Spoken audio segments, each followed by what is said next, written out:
There's been a fair few shmup resurrections recently, and Andro Dunos 2 is definitely part of that tradition.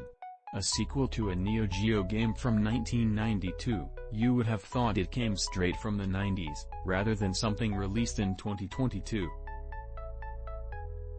Developed by the two-man team at Picorinne Soft, Andro Dunos 2 is a spot-on sequel to a game that was released 3 decades ago. If you are unfamiliar with the original Andro Dunos, it was the first game Visco developed for the Neo Geo and was generally well received. While it wasn't the graphical tour de force many expected, it made up for that with very solid gameplay. Taking inspiration from Hellfire and Whip Rush, Andro Dunos had you control the somewhat cute Neo-type space fighter against an alien invasion. With 4 weapons to switch between at your command, you could also increase their potency and unleash a powerful shot against your enemies. It was a pretty classic horizontal shmup, but not overly noteworthy. This is where we get to Andro Dunos 2.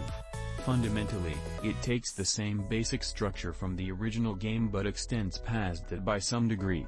You still have your 4 weapon types, but there's more going on with the upgrading now. In short, some enemies drop blue orbs. Collecting all 30 of these on each level affords you 3 upgrade slots for each of your weapons. This may seem like a straightforward setup, but the result of this implementation is quite involved. Gauging which weapon needs upgrading plays a crucial part in your progression. Furthermore, the powered shot you can use is far more tactical now, with sections of each level requiring proper usage of each weapon's powered version to survive. The first few levels are not too much of a challenge, but the game's difficulty ramps up a fair bit after that, but does so in satisfyingly epic way. The sheer pace of the later levels are impressive and are really worth the effort to get there. Visually the game looks like something straight out of the 90s but is an obvious step up from the original game. While the game lacks a scanlines option, the pixel art here is actually fine without it. As for the audio, this game has a properly banging soundtrack.